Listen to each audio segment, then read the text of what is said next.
যখনই আপনি কারো কাছে কিছু পাওয়ার আশা করবেন, আপনি কষ্ট পাবেন। যখনই কারো কাছে কিছু পাওয়ার আশা করবেন, আপনি কষ্ট পাবেন।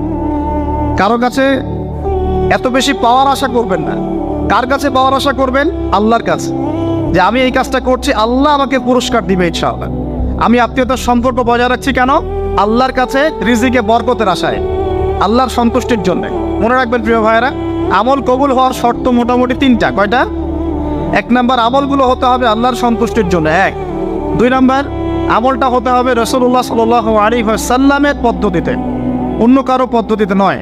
3 নাম্বার, আমলটা করার জন্যে আপনার রিজিকটা হতে হবে হালাল।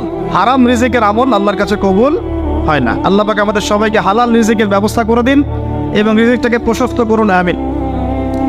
তো রিজিক লেখা হয়ে গেছে 2। 3 নাম্বার লেখা হয়ে গেছে এ ব্যক্তি কি কি কাজ করবে দুনিয়ায়, এ ব্যক্তি দুনিয়ায় কি কি কাজ করবে সব লেখা হয়ে গেছে।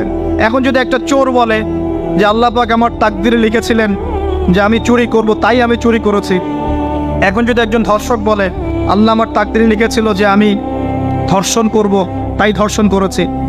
এখন যদি যারা এই জনগণের কিছু সম্পদ আত্মসাৎ করে খেয়ে ফেলছে, তারা যদি বলে আল্লাহ তাকদিরে লিখছিলেন জন্যই দুর্নীতি করেছি, তাহলে কথাটা কি হবে? গ্রহণযোগ্য হবে? এখন যদি দলিল দেয় তাকদিরে তো লেখা ছিল। এই আকীদাটার নাম হচ্ছে জাবারিয়া আকীদা। কি আকীদা? জাবারিয়া। এমন একজন ব্যক্তি উমর রাদিয়াল্লাহু আনহুর দরবারে এসেছিল। চোর চুরি করেছে, ধরা পড়েছে। উমর রাদিয়াল্লাহু আনহু বলেছেন হাত কেটে ফেলো। তখন সে বলছে যে আমার হাত তো কাটা যাবে না। কেন? আল্লাহ পাক তাকদিরে লিখেছেন আমি চুরি করব, তাই চুরি করেছি। তো উমর রাদিয়াল্লাহু আনহুর সামনে এই কথাটা বলেছে। আর উমর রাদিয়াল্লাহু আনহু কি বিচক্ষণ মানুষ ছিলেন না বোকাশোকা ছিলেন? বলেন, তার মতো শাসক পাওয়া যাবে? তার মতো আরো একজন শাসক আসবে ইনশাআল্লাহ পৃথিবীতে। তার নাম কি? নবী ঈসা আলাইহিস সালাম, ইনশাআল্লাহ তাআলা। এবং তার আগে আরো একজন ইমাম আসবেন। তার নাম কি? তার নাম হচ্ছে মুহাম্মদ। কি নাম? তার নাম মুহাম্মদ, তার উপাধি হচ্ছে মাহদি। কখন আসবেন? যখন পৃথিবীতে যুদ্ধ বিগ্রহ ছড়িয়ে পড়বে, ব্যাপক আকারে মালহামা চলবে, তখন আসবেন। কাদের পক্ষে আসবেন? মুসলিমদের পক্ষে। কি উদ্দেশ্যে আসবেন? সারা বিশ্বে জুলুম তুলে ফেলার জন্য। এবং আরেকটা কি উদ্দেশ্য? ওই জেরুজালেম উদ্ধার করার জন্য। কোন জেরুজালেম? যেটা এখন ইহুদিরা দখল করে আছে। চারপাশে আরবরা, মাঝখানে ও কেমন করে দখল করে আছে?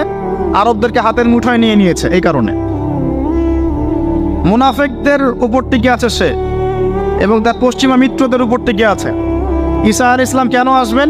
এই জায়গাটা পুনরুদ্ধার করার জন্য। ঈসা আলাইহিস সালাম কি পরাজিত হবেন না বিজয়ী হবেন? কত বছর বিশ্ব শাসন করবেন? 40 বছর। এগুলো হবে বিশ্বে, এগুলো হওয়া এখনো বাকি আছে। আরো কি হবে? মুসলিমরা কনস্ট্যান্টিনোপল আবার জয় করবে। এই কনস্ট্যান্টিনোপলের মধ্যে ফিতনা দেখা দিবে অচিরেই, মুসলিমরা ওইটা আবার দখল করবে ইনশাআল্লাহ তাআলা।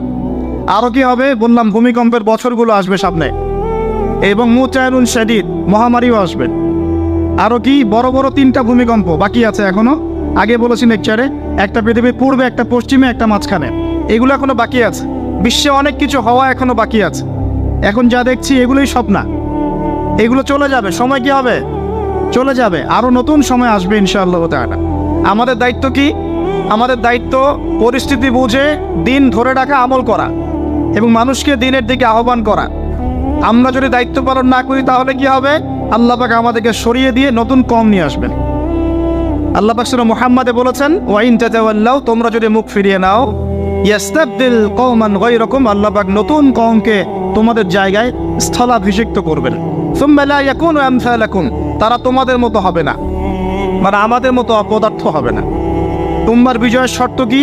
আল্লাহ সূরা মুহাম্মাদেই বলেছেন ইন তানসুরুল্লাহ ইয়ানসুরুকুম, তোমরা আল্লাহর দ্বীনকে সাহায্য করো, তবেই আল্লাহ তোমাদেরকে সাহায্য করবে। ওয়া ইউসাব্বিত আকদামাকুম, তোমাদের পা আল্লাহ দৃঢ় করে রাখবেন। আমরা আল্লাহকে সাহায্য না করলে আল্লাহ পাক আমাদেরকে সাহায্য করবেন না। সিম্পল।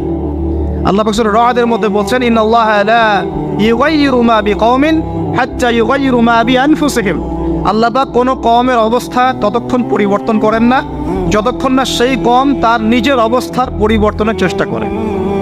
তাহলে আমাদের পরিবর্তন কেন হচ্ছে না? কারণ আমরা নামাজ ছেড়ে দিয়েছি। 90% মুসলিমের দেশে কত পার্সেন্ট নামাজ পড়ে চিন্তা করে দেখবেন। আমরা কোরআন ছেড়ে দিয়েছি। 90% মুসলিমের দেশে কত পার্সেন্ট বিশুদ্ধ করে কোরআন তেলাওয়াত করতে পারে একটু খোঁজ নিয়ে দেখবেন। কোরআন শুমারি করে দেখেন, নামাজ শুমারি করে দেখেন, তাহলে বুঝতে পারবেন। আর যারা কোরআন পড়তে জানে তাদের মধ্যে কত পার্সেন্ট কোরআনের অর্থটা বোঝে, এটা আরো বড় বিষয়। তারপরে আবার কারা মেনে চলে, এটা আরো বড় বিষয়। আর আমরা কতজন মানুষ দিন ইসলামকে সামগ্রিক দিন হিসেবে মানি, এটাও একটা বড় বিষয়। আমরা মানি ঠিকই, আংশিক আংশিক। যেমন ইবাদত বন্দেগীর জীবনে মুসলমান, অর্থনৈতিক জীবনে গিয়ে আবার সুদখোর, এমন না বিষয়টা? ইবাদত বন্দেগীর জীবনে আমি পাক্কা মুসলিম, কপালে সেজদার দাগ আছে মাশাআল্লাহ, দাড়ি টুপিও আছে মাশাআল্লাহ, কিন্তু ব্যবসায় গিয়ে মাপে কম দিচ্ছি না, ব্যবসায় গিয়ে আমি আরাম ভেজাল দিচ্ছি কিনা, এরকম হচ্ছে কি না? হচ্ছে। কিন্তু সে কিন্তু মুসলিম এবং নামাজও পড়ে। তা আমাদের সমস্যা ভাই এখানেই। এখন এই সমস্যাটা সলভ করলে ইনশাল্লাহ সব সমস্যা সলভ হয়ে যাবে ইনশাল্লাহ। সমস্যাটা কি? আমরা ইসলামটাকে আংশিকভাবে মানি, পরিপূর্ণ জীবনে ইসলাম বাস্তবায়ন করতে পারছি না। আমি আপনি হয়তো কেউই পারছি না। ফখর করলে বলার নাই যে আমি খুব পারছি, আসলে আমিও পারছি না। কারণ এই যুগে এটা পারাটা খুব ডিফিকাল্ট। এই যুগে পারাটা কি খুবই কঠিন, কিন্তু এটাই তো এই যুগের চ্যালেঞ্জ। নবীজি বলেছেন তোমাদের সামনে এমন যুগ আসছে যে যুগে ঈমান ধরে রাখাটা হাতের মধ্যে আগুন ধরে রাখার মতো হবে। তবে সুসংবাদ ওই যুগে তাদের জন্যে যারা আমার সুন্নতকে আবার জীবিত করতে পারবে, যে আমার মৃত সুন্নতকে জীবিত করবে, আল্লাহ পাক ভালোবাসেন কিনা? তাহলে এই পুরো মহাবিশ্ব সৃষ্টি করে আল্লাহ পাক কি মহাবিশ্বের মধ্যে ভালোবাসা ছড়িয়ে দেন নাই? আল্লাহ রাব্বুল আলামিন 6 দিনে মহাবিশ্ব সৃষ্টি করে মহাবিশ্বের সব জায়গায় যার যার কাজ তাকে বুঝিয়ে দিলেন। কোন গ্রহ কি কাজ করবে, কোন সৌরজগৎ কেমন করে চলবে, দুনিয়া কিভাবে ঘুরবে, সূর্য কিভাবে উঠবে, চাঁদ কিভাবে আসবে, কোন মাখলুক কি কাজ করবে, ফেরেশতাদের কাজ কি হবে, ইত্যাদি ইত্যাদি। আল্লাহ পাক সমস্ত কাজ বুঝিয়ে দিলেন। সূরা আলিফ লাম মিম সেজদা, হামিম সেজদার মধ্যে আছে, পড়ে দেখবেন। আল্লাহ পাক পুরো মহাবিশ্বের দায়িত্ব বন্টন করে দিলেন। এবার আল্লাহ রাব্বুল আলামিন কি করলেন শোনেন। আল্লাহ রাব্বুল আলামিন বলছেন, এই পুরো মাখলুক কায়নাত সৃষ্টি করার পর আল্লাহ পাক তার রহমতকে 100 ভাগে ভাগ করলেন। কত ভাগে? আল্লাহ পাকের দয়া, রহমত, ভালোবাসাকে 100 ভাগে ভাগ করলেন। ভাগ করে মাত্র এক ভাগ আল্লাহ পাক পুরো মহাবিশ্বে ছড়িয়ে দিলেন, বলেন সুবহানাল্লাহ। বাকি 99 ভাগ রহমত আল্লাহ পাক তার কাছে রাখলেন। এই এক ভাগ ভালোবাসার কারণেই এই যে সন্তান কান্না করলে মায়ের বুক ফেটে যায়, সন্তান অসুস্থ হলে বাবার বুক ফেটে যায়, যেই বাবা সহজে চোখের পানি কাউকে দেখায় না, সেই বাবা জায়নামাজে দাঁড়িয়ে চোখের পানি ছাড়তে থাকে। এই এক ভাগ রহমতের কারণে আমরা দেখি যে রাস্তার কুকুর পর্যন্ত তার বাচ্চাকে চাটে, আদর করে, মহব্বত করে। এই এক ভাগ রহমতের কারণে আমরা আমাদের স্ত্রীদেরকে মহব্বত করি, স্ত্রীকে সুখে রাখার জন্য জীবনটা পর্যন্ত বিলিয়ে দেয়। সকাল থেকে রাত পর্যন্ত কোনো ক্ষেত্রে হারাম পথে যেতেও দ্বিধা করি না, স্ত্রী সন্তান সুখে থাক এই আশায়, তাই না ভাই? এই এক ভাগ রহমতের কারণে গাভী দেখবেন, গাভী তার বাচ্চাকে প্রসবের পর চাটে, গাটা চেটে পরিষ্কার করে দেয়। এই এক ভাগ রহমতে পুরো কায়নাত টিকে আছে। আর নবী সাল্লাল্লাহু আলাইহি ওয়াসাল্লাম বলছেন, বাকি 99% রহমত আল্লাহ পাক তার কাছে রেখেছেন। এই রহমত এবং ভালোবাসা দিয়ে আল্লাহ পাক কিয়ামতের মাঠে মানুষকে মাফ করবে ইনশাআল্লাহ। তার মানে বলেন আল্লাহু আকবার। তার মানে আমরা আশা করতে পারি ইনশাআল্লাহ তাআলা আমরা আল্লাহর জান্নাত পাবো ইনশাআল্লাহ। পাবো কি না? শুধু একটা কাজ যদি উম্মত করতে পারে জান্নাত পাবে। বলে দেবো কোনটা? অনেক কাজই আছে, কিন্তু স্পেশাল একটা কাজ, একটা। আল্লাহ রাব্বুল আলামিন মেরাজের রাতে তার নবীকে উঠিয়ে নিয়েছিলেন, উঠিয়ে নিয়ে কাছে নিয়ে আসছেন, একদম কাছে, আর যে আরশের কাছাকাছি। নবী সাল্লাল্লাহু আলাইহি ওয়াসাল্লাম বলছেন, ওই সময় তার উপর 3টা স্পেশাল ওহী করা হয়েছে। কয়টা? 3টা। একটা হচ্ছে 50 ওয়াক্ত নামাজ। কত ওয়াক্ত? এটা কমতে কত ওয়াক্ত হয়েছে? 5। 5কেও কমানোর জন্য কোন নবী বলছিলেন? মুসা আলাইহিস সালাম বলছেন 5ও পারবে না, কমায় নিয়ে আসেন। 5ও যে পারবে না, মুসা আলাইহিস সালাম কেমন করে জানলেন? তার উম্মত 2 ওয়াক্ত নামাজ ফরজ। কয় ওয়াক্ত নামাজ ফরজ ছিল? ওই 2 ওয়াক্ত তার আদায় করতে পারে নাই। এই অভিজ্ঞতা থেকে তিনি বলেছেন যে আপনার উম্মত 5 ওয়াক্ত পারবে না। সত্যি না মিথ্যা কথাটা? আসলেই কি উম্মত 5 ওয়াক্ত নামাজ পড়তে পারছে? আচ্ছা, যাই হোক, আল্লাহ পাক আমাদেরকে পড়ার তৌফিক দান করুন। দ্বিতীয় ওহী হচ্ছে সূরা বাকারার শেষের 3টা আয়াত। কয় আয়াত? সূরা বাকারার শেষের 3 আয়াত। ওহী করেছেন কে? আল্লাহ রাব্বুল আলামিন। কোনো ব্যক্তি যদি রাতের বেলা সূরা বাকারার শেষের 3টা আয়াত পড়ে সারা রাত ইবাদত করে নেকি পাবে ইনশাআল্লাহ। আর 3 নাম্বারটা হচ্ছে স্পেশাল, সেটা হচ্ছে আল্লাহ পাক বলেছেন, হে মুহাম্মদ সাল্লাল্লাহু আলাইহি ওয়াসাল্লাম, বলেন সাল্লাল্লাহু আলাইহি ওয়াসাল্লাম, তোমার উম্মতের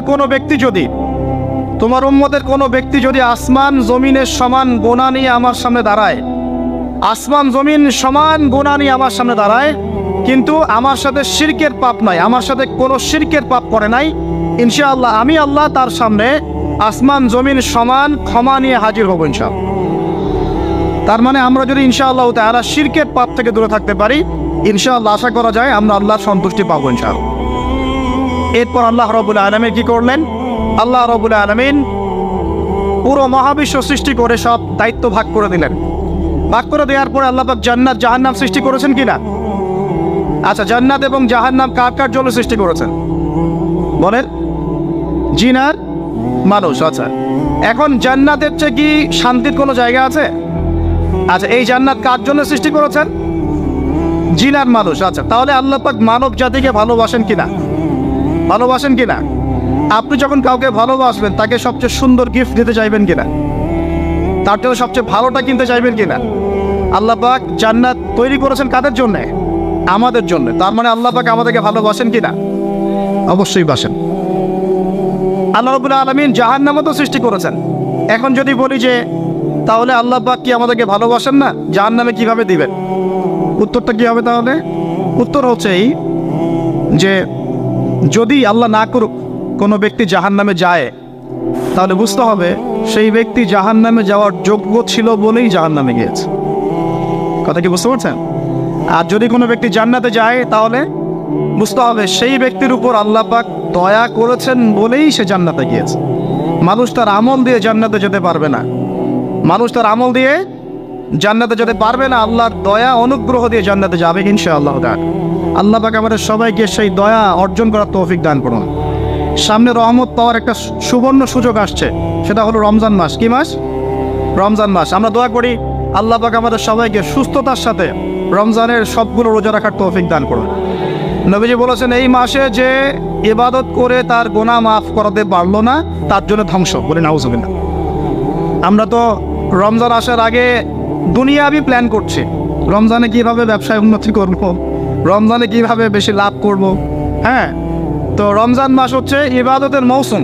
আল্লাহ পাক আমাদের সবাইকে রমজান মাসে 5 ওয়াক্ত নামাজ পড়ার তৌফিক দান করুন, কোরআন তেলাওয়াত করার তৌফিক দান করুন, কোরআন বুঝে পড়ার তৌফিক দান করুন, তারাবির নামাজ জামাতে পড়ার তৌফিক দান, এবং বেশি বেশি মানুষকে ইফতার করানোর তৌফিক দান করুন।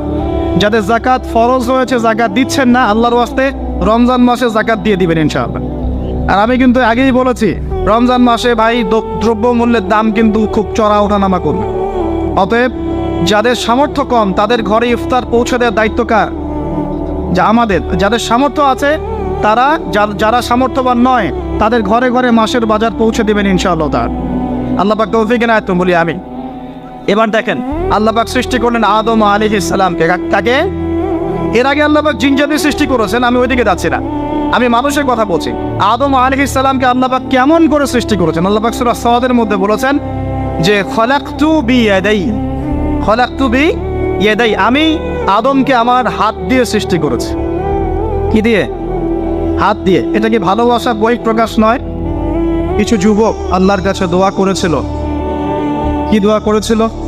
রব্বানা, হে আমাদের প্রতিপালক, আতিনা মিন লাদুনকা রাহমা, আমাদেরকে আপনার পক্ষ থেকে রহমত দান করুন, ওয়া হাইয়্যি লানা মিন আমরিনা রাশাদা, এবং আপনার পক্ষ থেকে আমাদের সমস্ত কাজগুলোকে আপনি গুছিয়ে দিন। আজকে থেকে 1000 বছর আগে দাকিয়ানুস বাদশার একটা সভ্যতা ছিল। এই বাদশা ছিল তৎকালীন সময়কার একজন জালেম শাসক।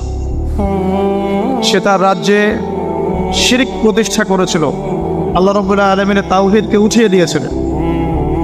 সে তার রাজ্যে নবী সাল্লাল্লাহু আলাইহি ওয়াসাল্লাম, তৎকালীন সময়কার যে নবী আলাইহিস সালাম, তার সুন্নাহকে উঠিয়ে দিয়ে নিজের মন গড়া আদর্শ বাস্তবায়ন করেছিল দাকিয়ানুস বাদশা। তো সেই বাদশার অধীনে থাকা 8 জন বা 9 জন উচ্চ পদস্থ কর্মকর্তার সন্তানকে আল্লাহ পাক হেদায়েত দান করেন এবং তারাই ইতিহাসে আসহাবুল কাহফ হিসেবে পরিচিত আছেন। এই 7 জন বা 9 জন যুবক উচ্চ পদস্থ কর্মকর্তার সন্তান ছিলেন। তারা তাওহীদকে চিনতে শিখলেন, আল্লাহ রাব্বুল আলামিনকে চিনতে শিখলেন, শিরকের সাথে তাওহীদের আপোষ করলেন না, সুন্নতের সাথে চলমান জাহিলিয়াতের আপোষ করলেন না। এর ফলশ্রুতিতে তাদের উপর নির্যাতন নেমে আসলো। রাজা তাদেরকে 3 দিন সময় দিলেন।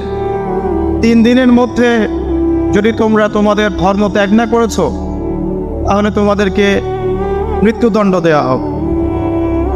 সেই 7 জন বা 9 জন যুবক ওই রাষ্ট্রের মধ্যে কোনো অরাজকতা সৃষ্টি করলো না, বরং তারা সাইলেন্টলি সেই রাষ্ট্র থেকে চলে গেল। সেই ফিতনাপূর্ণ জাহেলি পরিবেশ থেকে নিজেরা আস্তে করে সরে গেল, সেখানে কোনো রকম ফাসাদ সৃষ্টি করলো না।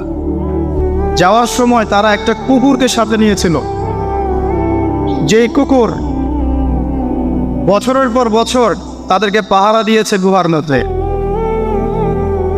চলতি পথে একটা গুহায় তার আশ্রয় নিয়েছিল, যে গুহার মধ্যে তারা ঘুমিয়ে পড়ে এবং আল্লাহ রাব্বুল আলামিন 309 বছর পর তাদের ঘুম ভাঙান। 309 বছর পর যখন ঘুম ভাঙল, তারা ক্ষুধার্ত ছিলেন, একে অপরকে জিজ্ঞাসা করছিলেন যে কেম লাবিসতুম, তোমরা কতদিন ঘুমিয়েছ? একজন বলছিল লাবিসনা ইয়াওমান আও বা'দা ইয়াওম, আমরা হয় একদিন ঘুমিয়েছি বা একদিনের কিছু অংশ ঘুমিয়েছি। যাই হোক, তারা ক্ষুধার্ত ছিলেন, তাদের পকেটের মধ্যে কিছু মুদ্রা ছিল, আর সেই মুদ্রা বর্তমান সময় চলমান মুদ্রার মতো ছিল না। বর্তমান সময়ে যে চলমান যে মুদ্রাগুলো আছে, যেখানে গোল্ড এবং সিলভারের কোনো অনুপ্রবেশ নাই, যদিও বা কোরআন এবং সুন্নায় গোল্ড এবং সিলভারের কয়েনের কথা আছে, তবে পশ্চিমা সভ্যতা এটাকে হারাম করে দিয়েছে। আর পশ্চিমা সভ্যতা কোনো কিছুকে হারাম করে দিলে সেটা সারা বিশ্বেই হারাম হয়ে যায়, আর পশ্চিমা সভ্যতা কোনো কিছুকে হালাল করে দিলে সারা বিশ্বেই সেটা হালাল হয়ে যায়। পশ্চিমারা যদি বলে পর্দা হারাম, বিশ্ববাসী বলবে হারাম হারাম। তারা যদি বলে পর্নোগ্রাফি জেনা হালাল, সবাই বলবে হালাল হালাল। এখন মানুষ আল্লাহর ইবাদতের চেয়ে পশ্চিমাদের ইবাদত বেশি করে। আর এটা বলে রাখি, সূরা তাওবার 31 নম্বর আয়াতে আল্লাহ পাক বলেছেন, কেউ যদি আল্লাহ পাকের হালালকে হারাম করে নেয় আর আল্লাহ পাকের হারামকে হালাল করে নেয়, এটাকে আল্লাহ পাক কুফরি এবং শিরক বলেছেন। তো দাকিয়ানুস বাদশার যুগটাও ঠিক এমনই ছিল। তো তারা যখন সেই মুদ্রাগুলো নিয়ে বাজারে গেল খাবার কেনার জন্যে, তখন তাদেরকে অ্যারেস্ট করা হলো। কি অভিযোগে? অভিযোগটা হচ্ছে যে তারা গুপ্তধন পেয়েছে, এই অভিযোগে। কিন্তু বাস্তবিক অর্থে তারা কোনো গুপ্তধন পায় নাই। তারা বলছিল আমরা গতকাল মাত্র এখান থেকে বের হয়েছি, আজকে রাত্রে এই গুহায় আশ্রয় নিয়েছিলাম, এতটুকু তারা বলছে। যাই হোক, তথ্য প্রমাণ যাচাই করে দেখা গেল যে তারা যে ঘুমিয়েছিল এতে প্রায় 309 বছর অতিবাহিত হয়ে গেছে। এবং এখন যে বাদশা ক্ষমতায় আছে, সে আলহামদুলিল্লাহ একজন তাওহীদপন্থী মানুষ। সে আল্লাহকে বিশ্বাস করে, নবী রাসূলকে বিশ্বাস করে, আল্লাহ পাকের ঐশী গ্রন্থকেও বিশ্বাস করে। তবে ওই সমাজের মানুষ একটা বিষয়কে বিশ্বাস করে না, সেটা হলো মৃত্যুর পর পুনরুত্থান, রিজারেকশন যেটা আমরা বলি, মৃত্যুর পর পুনরুত্থান, এই বিষয়টাকে তারা স্বীকার করে। আল্লাহ রাব্বুল আলামিন মাত্র 9 জন যুবকের মধ্য দিয়ে পুরো একটা নেশনকে শিক্ষা দিলেন যে মৃত্যুর পর পুনরুত্থান সত্য। যে আল্লাহ রাব্বুল আলামিন 309 বছর ঘুম পাড়িয়ে রেখে জীবিত করতে পারেন, নিঃসন্দেহে সে আল্লাহ রাব্বুল আলামিন লক্ষ কোটি মানুষকে 1000 বছর পরেও জীবিত করতে পারবেন ইনশাআল্লাহ। এতে করে ওই পুরো সমাজটাই তাওহীদপন্থী হয়ে গেল আলহামদুলিল্লাহ। এই হলো আসহাবুল কাহফের ঘটনা, খুব সংক্ষিপ্ত করে বললাম। এই আসহাবুল কাহফ তারা কিন্তু উচ্চ পদস্থ কর্মকর্তার সন্তান ছিলেন এবং তারা ছিলেন যুবক। তারা কেউ কাউকে চিনতেন না, কিন্তু আল্লাহ পাক তাদের মধ্যে একটা হৃদয়ের বন্ধন দিয়ে দিয়েছিলেন। এবং তারা ওই রাষ্ট্রে কোনো ফাসাদ সৃষ্টি করেন নাই, কোনো অরাজকতা সৃষ্টি করে নাই, তারা ভাঙচুর করে নাই, তারা হরতাল করে নাই, অবরোধ করে নাই, কিচ্ছু করে নাই। তারা তাওহীদের দাওয়াত দিয়েছে, মানুষ কবুল করে নাই। তাদেরকে আলটিমেটাম দেওয়া হয়েছে, দিন পরিবর্তন করো, না হলে তোমাদেরকে মৃত্যুদণ্ড দেওয়া হবে। তারা আসছে করে সেখান থেকে চলে গিয়েছে। জাহেলিয়াত থেকে টোটালি ডিসকানেক্ট হয়ে গেছে। এরপর আল্লাহ পাক তাদেরকে এমন একটা ঘটনা ঘটালেন যাতে করে পুরো একটা সভ্যতা হেদায়েত পেয়ে গেল, আলহামদুলিল্লাহ। শুধু তাই নয়, এই ঘটনা কোরআনে থাকবে, আর কোরআন কিয়ামত পর্যন্ত থাকবে ইনশাআল্লাহ। যত মানুষ কোরআন তেলাওয়াত করবে ইনশাআল্লাহ সবাই এই ঘটনার আলোকে হেদায়েত পাবে ইনশাআল্লাহ। তো দেখুন, অল্প কিছু মানুষকে দিয়ে আল্লাহ পাক বড় কমিউনিটিকে হেদায়েত দিতে পারে। তাদের দোয়াটা আমরা সবাই করি আজকে। তারা দোয়া করেছিল, রব্বানা আতিনা মিন লাদুনকা রাহমা ওয়া হাইয়্ লানা মিন আমরিনা রাশাদা। ঠিক একই যুগ আবারও এসেছে ঘুরে ফিরে, সময় পরিবর্তন হতে থাকে। আমরা একটা কথা বলি, ইতিহাস পড়তে গিয়ে পড়াতে গিয়ে, যে হিস্ট্রি রিপিটস ইটসেলফ। আমরা বলি যে ইতিহাস নিজেই নিজের পুনরাবৃত্তি ঘটায়। ঠিক ওর অনেক ঘটনা ঘটেছিল নমরুদের সময়ও। নবী ইব্রাহিম আলাইহিস সালাম তাওহীদপন্থী, নমরুদ তাওহীদপন্থী নয়। সে মনে করে যে সেই হচ্ছে এই পুরো মহাবিশ্বের রব। আল্লাহ রাব্বুল আলামিন ইব্রাহিম আলাইহিস সালামের মাধ্যমে তাকে তাওহীদের দাওয়াত পৌঁছালেন, সে কবুল করল না। আল্লাহ রাব্বুল আলামিন সামান্য যে বলে মশা, ক্ষুদ্র একটা মশা দিয়ে নমরুদকে শেষ করে দিলেন। আল্লাহ পাক সব করতে পারেন।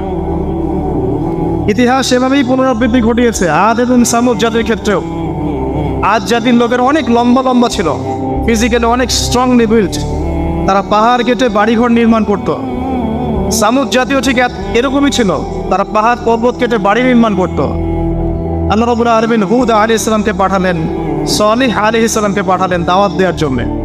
তারা দাওয়াতি কাজ করলেন, কম দাওয়াত গ্রহণ করলো না। ইল্লা কলিলাম মিনহুম, অল্প কিছু মানুষ ইসলাম কবুল করলো, বাকিরা বেশিরভাগই করলো না।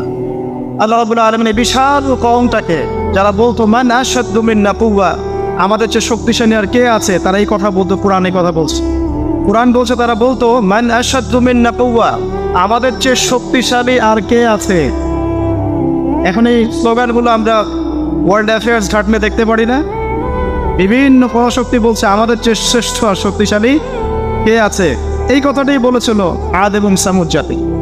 আল্লাহ পাক এদেরকে এমনভাবে ধ্বংস করেছেন যেন খেজুর গাছ উপড়ে ফেললে যেমন করে পড়ে থাকে, আদ জাতির লোকরা বাড়ির মধ্যে এভাবে পড়েছে।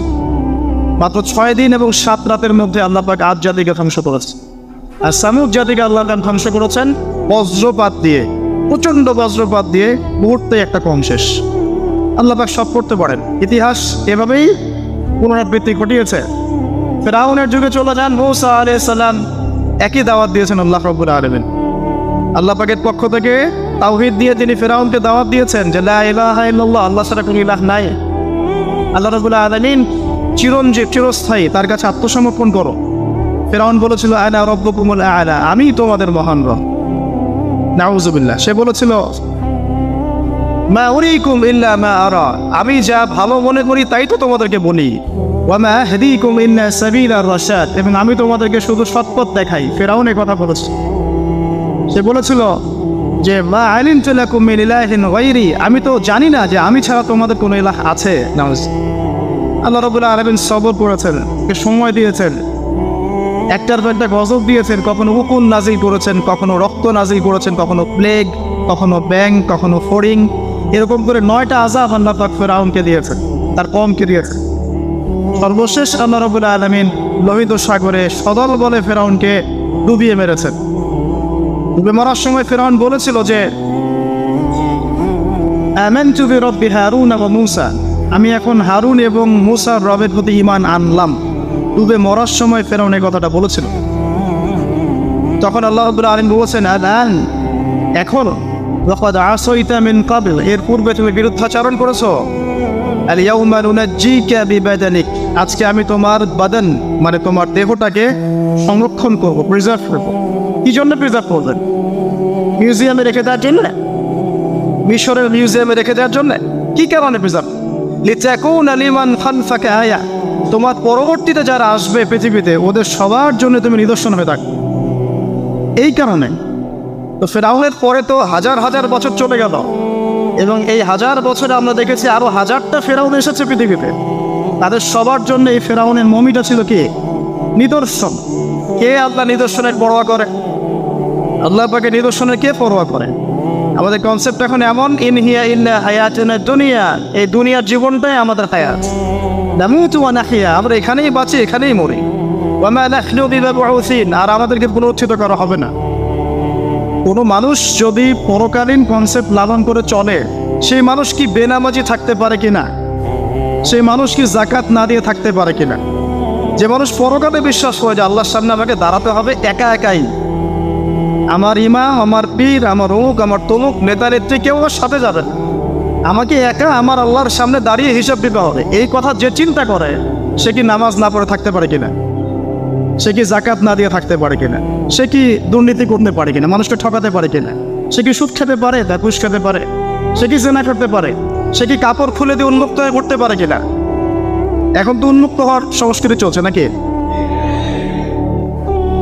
ইবলিস যখন আদম আলাইহিস সালাম এবং হাওয়া আলাইহিস সালাম তাদেরকে যখন জান্নাত থেকে বের করিয়ে দেয়, প্রলোভন দিয়েছিল, মিথ্যা প্রলোভন, যে হাল আদুল্লুকুম, হে আদম এবং হাওয়া, আমি কি তোমাদেরকে জানিয়ে দিব, আলা শাজারাতিল খুলদি ওয়া মুলকিন লা ইয়াবলা, হে আদম এবং হাওয়া, আমি কি তোমাদেরকে জানিয়ে দিব এমন একটা গাছের ব্যাপারে, যেই গাছের ফল খেলে পরে তোমরা চিরস্থায়ী হয়ে যাবে এবং কোনোদিন মরবে না। এই যে চিরস্থায়িত্বের টোপ আর অমরত্বের টোপ, এই দুইটা টোপ দিয়ে আমাদের পিতা মাতাকে ইবলিস জান্নাত থেকে বের করে দিয়েছে। এখন পৃথিবীতে যত মানুষ পথভ্রষ্ট হচ্ছি আমরা, আমাদের এই দুইটা হাসলতের কারণে। আমরা অমরত্ব আশা করছি, আমাদের চলাফেরা দেখলে মনে হয় আমরা মরবো না, পরকালীন কনসেপ্ট বাদ। একটা হচ্ছে চিরস্থায়িত্বের ক্ষমতা, এই যে ক্ষমতার দাপট, এই দুটো আমাদেরকে কিন্তু পথভ্রষ্ট করছে। ঠিক একই অস্ত্র ছিল ইবলিসের। সূরা আরাফ পড়ে দেখেন, আমি কোনো কিছু বানিয়ে বলছি না। তখন আল্লাহ পাক বললেন যে ইয়া বানি আদম, হে বনু আদম, আদমের সন্তান যারা আছে আমাদেরকে আল্লাহ পাক বলছে তোমরা শোনো, লা ইয়াফতিনান্নাকুমুশ শাইতান, শয়তান যেন তোমাদেরকে ফিতনায় না ফেলতে পারে। কামা আখরাজা আবাওয়াইকুম মিনাল জান্নাহ, ঠিক যেমন করে তোমাদের পিতামাতাকে শয়তান জান্নাত থেকে বের করে দিয়েছে। যেহেতু আমাদের পিতা আর মাতাকে শয়তান জান্নাত থেকে বের করে দিয়েছে, আল্লাহ পাক এই আদমের সন্তানদেরকে বলছেন তোমরা সতর্ক থেকে, তোমাদেরকে যেন শয়তান জান্নাত থেকে যেভাবে বের করেছিল তোমার পিতা মাতাকে, এমন করতে না পারে। আর কি করতে না পারে? ইয়ানজিউ আনহুমা লিবাসাহুমা লিউরিয়াহুমা মিন সাওয়াতিহিমা, পড়ে দেখেন সূরা আরাফ।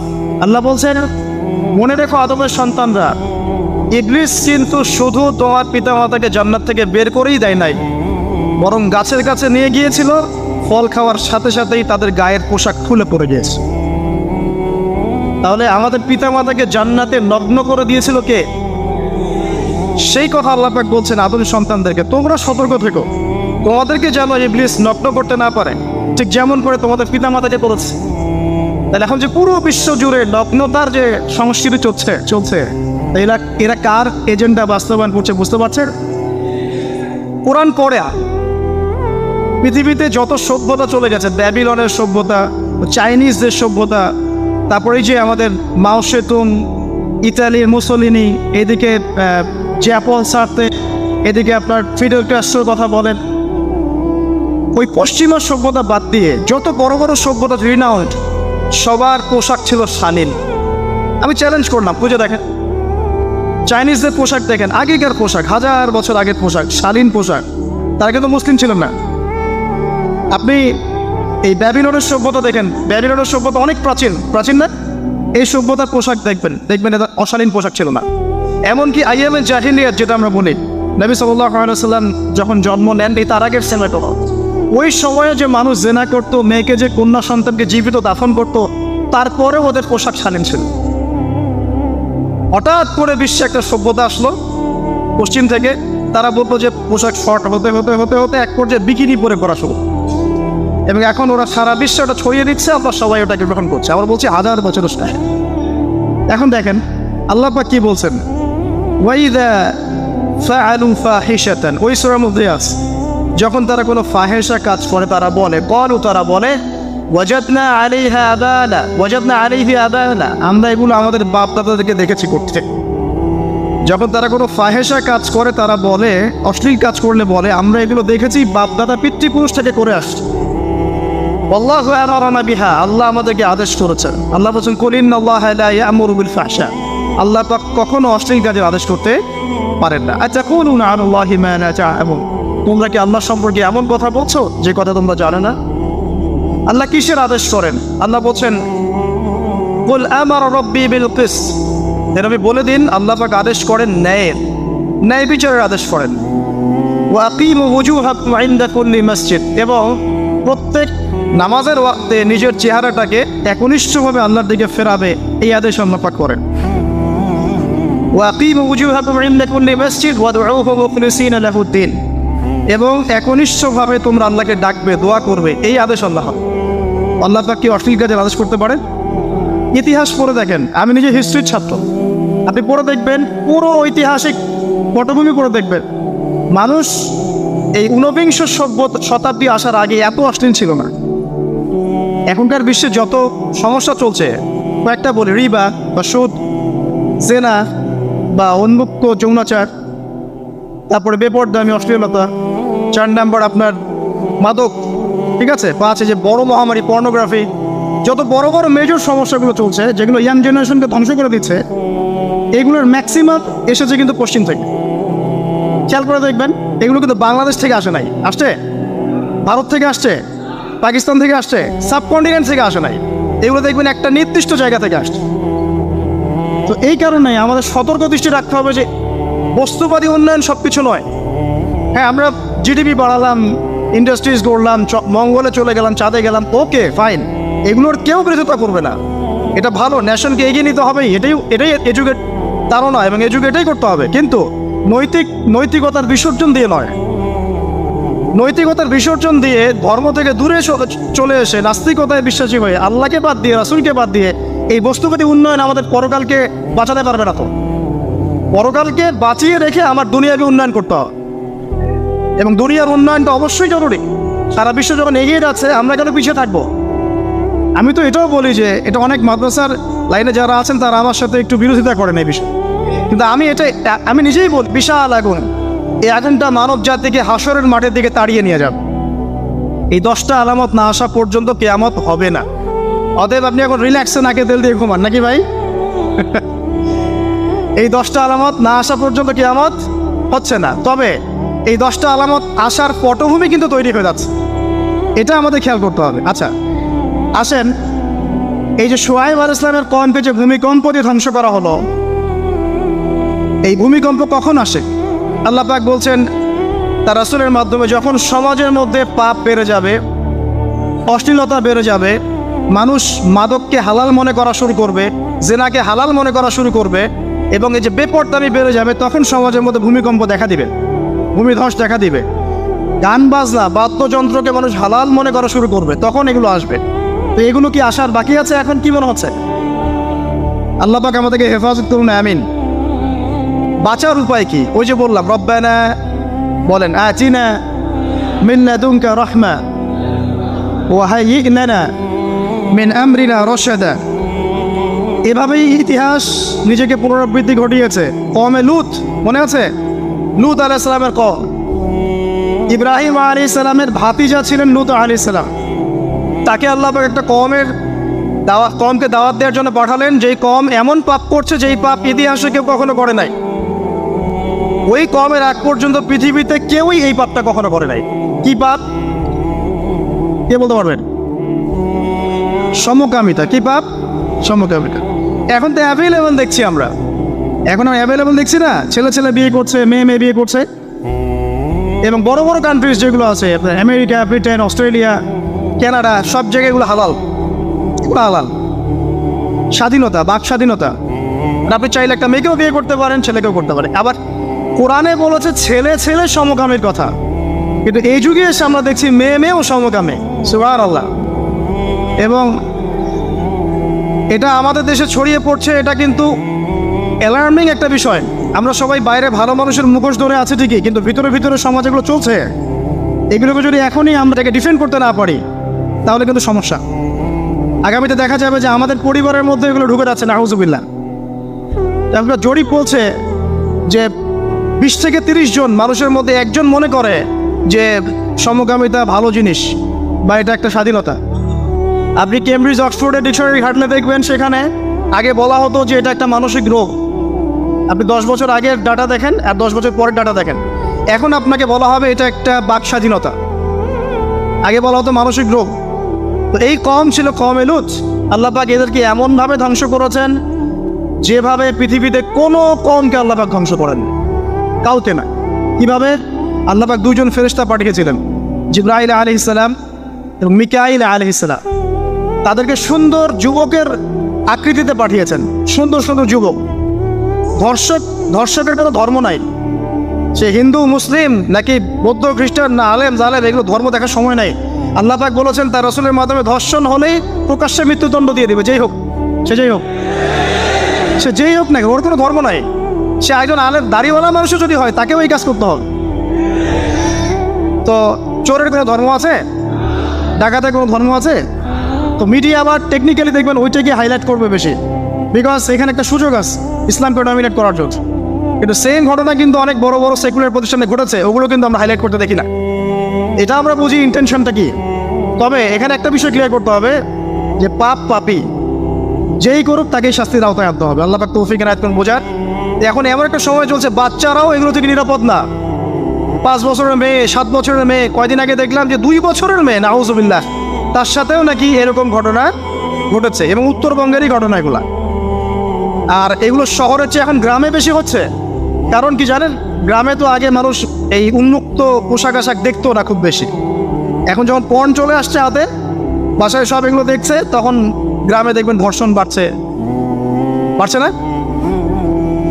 এটা নিয়ে আমি আলাদা লেকচার দিয়েছি যে কতগুলো ধর্ষণ হয়েছে এই পর্যন্ত। এই বছরই লাস্ট এই বছরই দেখবেন রিপোর্টেড 1337টা রেপের ঘটনা ঘটেছে এই বাংলাদেশেই।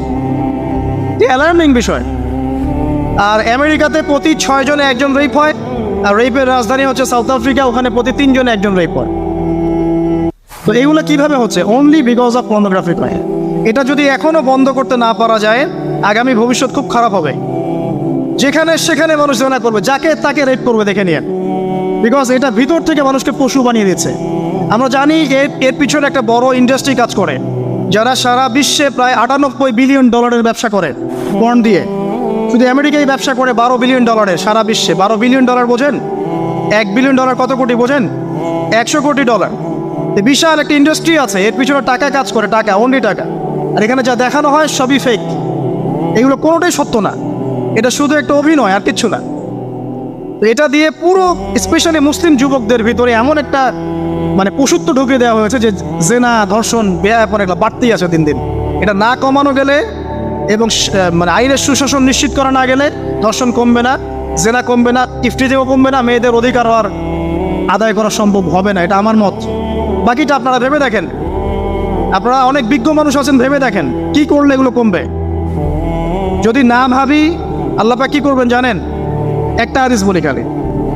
যায়েনব বিনতে জাহাশ রাদিয়াল্লাহু আনহা তিনি বলছেন, ইয়া রাসূলুল্লাহ সাল্লাল্লাহু আলাইহি ওয়াসাল্লাম, আনুহলিকু ওয়া ফিনা সালিহুন, আমাদের মধ্যে সৎ লোক থাকা অবস্থাতেও কি আমরা ধ্বংস হয়ে যাব? আমাদের মধ্যে সৎ যে অনেক ব্যক্তি আছে তারা থাকলেও কি আমরা ধ্বংস হয়ে যাব? নবীজি বলছেন, নাম, হ্যাঁ তোমরা ধ্বংস হবে। ইযা কাসরাতিল খাবাস, যখন নোংরামি, অশ্লীলতা, বেহায়াপনা বাড়তে থাকবে, আলেম জালেম সব ধ্বংস হবে।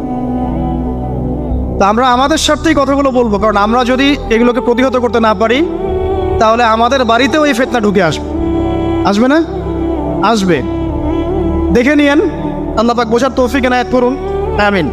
কওমে লূতকে আল্লাহ পাক কি করেছেন? সুন্দর বালকের রূপে এই জিবরাইল আর মিকাইল আলাইহিস সালামকে পাঠিয়েছেন। এখন লূতের লোকরা বলছে যে তোমার ঘরে যে মেহমান 2জন এসেছে ওদেরকে আমাদেরকে দাও। নাউজুবিল্লাহ, বুঝতে পারেন নাই? তোমার ঘরে যে 2জন মেহমান এসেছে, ওই 2জন মেহমানকে নিতে এসেছে। লূত আলাইহিস সালাম বলছেন যে আমার হাউলাই বানাতিন কুনতুম ফাইলিন, তোমাদের যদি বিয়ে করার ইচ্ছা থাকে, আমার মেয়েরা আছে, তাদেরকে বিয়ে করার প্রয়োজনে। একজন নবী তার মেয়েকে বিয়ে দিতে যাচ্ছেন, তাও তোমরা এই পথে যেও না। তখন এই কওমে লূতের লোকরা বলছে, তুমি খুব ভালো করেই জানো হে লূত আমরা কি জন্য এসেছি। তখন তিনি বলছেন, আলাইসা মিনকুম রাজুলুন রাশীদ, তোমাদের মধ্যে কি একজনও ভালো মানুষ নাই? এরপরে আল্লাহর আযাব আসে। লূত আলাইহিস সালাম এবং তার স্ত্রী চলে যাচ্ছেন, তার স্ত্রী কিন্তু আবার ইমানদার ছিলেন না, সে পিছনে ফিরে বারবার দেখছে।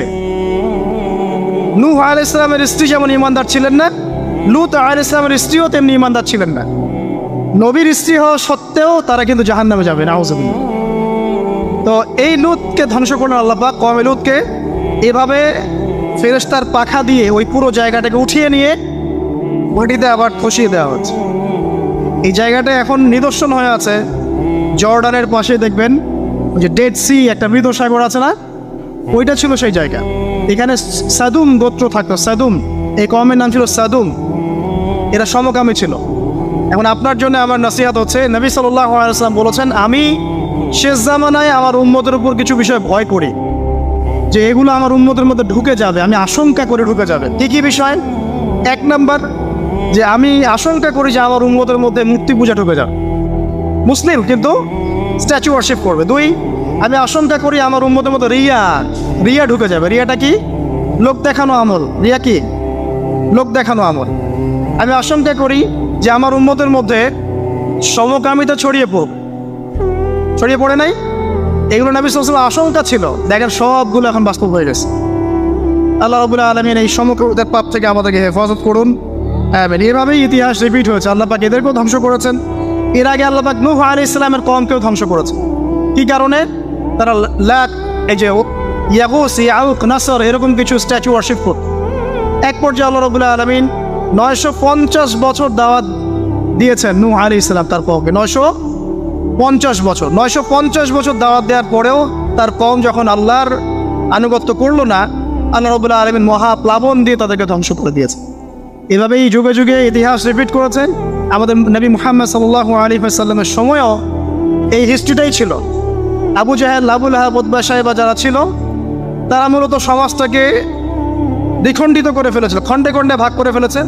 ডিভাইড অ্যান্ড রুলের মতো সমাজে সুদ ছড়িয়ে দিয়েছিল, জেনা ছড়িয়ে দিয়েছিল, পরকীয়া ছড়িয়ে দিয়েছে এবং শিরক ছড়িয়ে দিয়েছে এবং গোত্রীয় হানাহানি চলছে।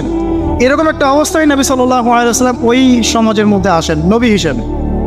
এসে মাত্র 23 বছর সময় নিয়েছেন। কত বছর? মাত্র 23 বছর। আমাদের তো সমাজ সংস্কারের শতাব্দী পার হয়ে যাচ্ছে। একটা রেভলিউশন দেখবেন শতাব্দী পার হয়ে যাচ্ছে, কিন্তু কোনো আলটিমেট রেজাল্ট নাই। নবী সাল্লাল্লাহু আলাইহি ওয়াসাল্লাম 23 বছর সময় নিয়েছেন, মাত্র 23 বছর। এই 23 বছরে কোরআন এবং হাদিস এই দুটোকে হাতে নিয়ে নবী সাল্লাল্লাহু আলাইহি ওয়াসাল্লাম সমাজের প্রত্যেকটা জাহিলিয়াত উপর থেকে সরিয়ে দেন নাই, শেকড় থেকে উপড়ে ফেলেছেন। তবে তিনি যখন ইসলাম প্রতিষ্ঠা করে দিয়ে চলে গেছেন, খোলাফায়ে রাশেদার যুগ চলে গেছে, তারপর উমাইয়া খেলাফত এসেছে প্রায় 100 বছরের মতো, পরে আব্বাসীয়রা এসেছে প্রায় 550 বছরের মতো, আস্তে আস্তে ফাতেমিরা এসেছে, এদিকে কর্ডোবার, স্পেনে আন্দালুসি উমাইয়া শাসন ছিল, ওসমানীয়রা এসেছে। এভাবে ইতিহাস চলেছে দীর্ঘদিন, প্রায় 1400 বছর। শেষ পর্যায়ে গিয়ে নবী সাল্লাল্লাহু আলাইহি ওয়াসাল্লাম কিছু ভবিষ্যৎবাণী করে গেছে, যখন শেষ জামানাগুলো আসবে তখন দেখবে তোমরা সমাজে সুদটা ছড়িয়ে পড়বে বেশি, জেনা ছড়িয়ে পড়বে, পর্ন ছড়িয়ে পড়বে। পর্ন কথা তো তিনি বলেন নাই, বলেছেন অশ্লীলতা ছড়িয়ে পড়বে। এখন আমরা বলছি এটা পর্নোগ্রাফি। তিনি আরও বলেছেন সময়গুলো সংক্ষিপ্ত হয়ে আসবে, মানুষের হঠাৎ মৃত্যুর পরিমাণ বেড়ে যাবে, অনেক কিছু বলে গেছে। দিন চলে যাবে মনে হবে একটা ঘন্টার মতো চলে গেল, বছর চলে যাবে একটা মাসের মতো, মাস যাবে একটা সপ্তাহের মতো। অনেকগুলো সাইন তিনি বলে গেছেন। মুসলিমদের মধ্যে বিভক্তি বাড়তে থাকবে, হত্যা, হারাজ বাড়বে। হারাজ, হত্যা মানে হারাজ, মানে একজন ব্যক্তিকে হত্যা করা হবে, সে জানবে না আমাকে কেন হত্যা করা হল, আর একজন ব্যক্তি হত্যা করবে, সেও বুঝবে না কেন তাকে মারলাম। ফাসাদ বাড়তে থাকবে, উঁচু উঁচু অট্টালিকা নির্মাণের প্রতিযোগিতা বাড়তে থাকবে। হচ্ছে না এগুলো? সমাজে ভালো মন্দের মানদণ্ড উল্টে যাবে। মানুষ সত্যকে মিথ্যা বলবে, মিথ্যাকে সত্য বলবে, মিথ্যাবাদীকে সত্যবাদী বলবে, সত্যবাদীকে মিথ্যাবাদী বলবে, আমানতদারকে খেয়ানতকারী বলবে, খেয়ানতকারকে আমানতদার বলবে। টোটালি মানদণ্ড উল্টে যাবে। আস্তে আস্তে সিচুয়েশন এমন হতে থাকবে, খারাপ থেকে খারাপ। তবে সোনালি সময় কি আর ফিরবে না? তাহলে সময় কি তাহলে আর ফিরবে না? এভাবেই চলবে সব কিছু? না, এভাবে চলবে না ইনশাআল্লাহ। আল্লাহ রাব্বুল আলামিন তার রাসূলের মাধ্যমে জানিয়েছেন এই সব কিছুই সাময়িক, সব কিছু সাময়িক। ইতিহাস আবার পুনরাবৃত্তি ঘটাবে। ইতিহাস সভ্যতা শুরু হয়েছিল একজন নবী দ্বারা, শেষও হবে আরেকজন নবী দ্বারা ইনশাআল্লাহ। সভ্যতা শুরু হয়েছিল আদম আলাইহিস সালামকে দিয়ে, আর শেষ হবে ঈসা ইবনে মারিয়ামের হাত। শেষ জামানার সবচেয়ে ভাইটাল ক্যারেক্টার হচ্ছেন ঈসা ইবনে মারিয়াম। ইমাম মাহদী নন, ইমাম মাহদী সবচেয়ে ভাইটাল ক্যারেক্টার নন, সবচেয়ে ভাইটাল ক্যারেক্টার হচ্ছে ঈসা ইবনে মারিয়াম। তিনি প্যালেস্টাইন জেরুজালেম থেকে পুরো ওয়ার্ল্ডে ইসলামিক খেলাফা রিস্টোর করবেন ইনশাআল্লাহ তাআলা। এবং তিনি নতুন কোনো শরীয়ত নিয়ে আসবেন না, নতুন কোনো ধর্ম নিয়ে আসবেন না, বরং তিনি এসে বরং ক্রুশ ভেঙে ফেলবেন। শুয়োরের মাংস যেটা, এটাকে একদম টোটালি হারাম করে ফেলবেন। জিজিয়া যে ট্যাক্সটা আছে এটাকে উঠিয়ে দিবেন। এবং তিনি 40 ইয়ার্স, হাদিসে এসেছে 40 বছর তিনি এই পৃথিবীতে থাকবেন। কত বছর? 40 বছর। ওই সময় সম্পর্কে এমন কথা এসেছে যে জাকাত নেয়ার জন্য একটা মানুষ খুঁজে পাওয়া যাবে না। আসতে কতদিন এটা আমরা বলতে পারবো না, এটা আল্লাহ পাক জানেন, আল্লাহ জানেন। এটা কতদিন এটা আমরা বলতে পারবো না, এটা বলার অধিকারও আমাদের নাই, বিকজ এটা গায়েবের বিষয়। আলামতগুলো আস্তে আস্তে আস্তে আস্তে ওইদিকে যাচ্ছে। এখন তিনি আজকেই আসুন আর কালকেই আসুন, ইমাম মাহদী আজই আসুক আর কালই আসুক, আপনার আমার দায়িত্ব চেঞ্জ হবে না। দায়িত্ব কি চেঞ্জ হবে? খুব সংক্ষেপে 2 মিনিট সময় নিচ্ছি যে আমরা যে কোনো সিচুয়েশনেই আমাদের দায়িত্বটা কি আসে। 1 নম্বর কথা হচ্ছে ভাই যে বড় পরিসরে চিন্তা বাদ দিয়ে আগে ছোট পরিসরে আসেন। নিজের ব্যক্তি জীবনে আগে ইসলাম প্রতিষ্ঠা করেন, নিজে আগে পড়াশোনা করি, দিনের জ্ঞান অর্জন করেন, পড়াশোনা করেন, যে লাইনেই পড়াশোনা করছেন করেন, কিন্তু ইসলামটাকে, ইসলামের ফরজ ওয়াজিব সুন্নত মুস্তাহাবগুলো শেখেন। ডাক্তার ইঞ্জিনিয়ার হওয়ার কোনো আপত্তি নাই, বড় পলিটিশিয়ান হন, ইকোনমিস্ট হন, কোনো আপত্তি নাই, বাট ইসলামের বেসিক নলেজটা অর্জন না করে মৃত্যুবরণ করেন না আল্লাহর রাস্তায়। 2 নাম্বার, কোরআনকে সময় দেন, কোরআনটাকে স্টাডি করেন, হাদিসটা স্টাডি করেন, আল্লাহ পাক তৌফিক দান করুন, আমিন। এরপরে আমল বাড়িয়ে দেন, আমলটা বাড়ায় দেন। এখন সময় থাক 100 বছর আর 500 বছর বা 2 বছর, আমল বাড়ায় দেন। আপনার আমল আপনার সাথেই, কেউ কারো কবরে যাবেন। অতএব আমল বাড়িয়ে দেওয়ার চেষ্টা করি, আল্লাহ পাক তৌফিক দান করুন। আমল বাড়ানোর সবচেয়ে সেরা পদ্ধতি হচ্ছে রাসূল সাল্লাল্লাহু আলাইহি ওয়াসাল্লামের সুন্নাহ মতো জীবন গড়া, নবীর সুন্নাহ মতো জীবন গড়া। প্রত্যেকটা কাজ রাসূল সাল্লাল্লাহু আলাইহি ওয়াসাল্লামের সুন্নাহ মতো করেন, ইনশাআল্লাহ প্রতিটা কাজই নেকি হবে ইনশাআল্লাহ। আর কি বাড়াবো? আদর্শ পরিবার। এটা বারবার আমি একটা কথা বলি যে আদর্শ পরিবারের কোনো বিকল্প নাই। পারিবারিক আদর্শ, পারিবারিক মূল্যবোধ সবচেয়ে বড় শিক্ষা। এই শিক্ষাটা অন্য জায়গায় আপনি পাবেন না। সো পারিবারিক আদর্শটা ঠিক করার চেষ্টা করি আমরা। আমাদের বাচ্চাদের প্রতি সচেতন হই, কার সাথে মিশছে, কি করছে, ওদেরকে ডিভাইস এডিক্টেড হতে দিয়েন না, এত সহজেই স্মার্টফোন ওদের হাতে তুলে দিয়েন না। বাসায় ছোট ছোট মেয়েদের ব্যাপারেও সচেতন হন, তাদের ব্যাপারেও খেয়াল রাখেন, তাদেরকে নিরাপত্তায় রাখেন। পর্দা, এটা তো বলতেই হবে, এটার কোনো বিকল্প নাই। যে যাই বলুক না কেন, আপনার ইজ্জত সম্মান আপনার কাছেই, এর কোনো বিকল্প নাই। রাসূল সাল্লাল্লাহু আলাইহি ওয়াসাল্লাম এবং আল্লাহর বিরুদ্ধাচারণ করে আপনি প্রগতি অর্জন করতে পারবেন না, আপনি উন্নতি অর্জন করতে পারবেন। পারতে পারেন, সেটা বস্তুবাদী, পরকালে এর কোনো অস্তিত্ব থাকবে না। আর কি করতে পারি আমরা হালাল অর্থনীতি সার্চ করতে পারি। হারামে যারা আছে আজকে তো অবাক করি, আজকের এই লেকচার যাদের কানে যাবে, আমরা দোয়া করি আল্লাহ পাক সবাইকে হারাম রিজিক থেকে ফিরিয়ে নিয়ে আসুন। আমি বারবার একটা কথা বলি ভাই, আপনার আমল নামায় যতটুকু রিজিক আছে এর একটা দানা না খেয়ে আপনি মৃত্যুবরণ করবেন না, আপনার মৌত হবে না। এখন আপনার রিজিকটা আপনি কি অবৈধ পথে চাচ্ছেন না বৈধ পথে চাচ্ছেন, এটা আপনার ডিসিশন। আপনি যদি বৈধ পথে চান, ওই পরিমাণ রিজিক আপনাকে খাওয়াবেন আল্লাহ পাক, তারপর মৃত্যুবরণ করবেন। আর যদি অবৈধ পথে চান, সেটাই খাওয়াবেন, খাওয়ায় মৃত্যুবরণ করবেন। আপনি ডিসিশন নেন কোন দিকে যাবেন। আর রিজিকের মালিক আল্লাহ আমরা খালি মুখে বলি, মনে কিন্তু বিশ্বাস করি না। মনে যদি বিশ্বাস করতাম তাহলে আমরা কিন্তু কখনো সুদের ধার ধারতাম না, আমরা ঘুষ দুর্নীতি করতাম না। কারণ আমরা করছি কেন? মনে করছি যে আমি এটা করলে রিজিক বাড়বে। আর আপনি যাদের জন্য এই কাজগুলো করছেন, আপনার স্ত্রী, আপনার সন্তান, আপনার পরবর্তী প্রজন্ম 40 দিন সময় নেবেন আপনাকে ভুলে যেতে।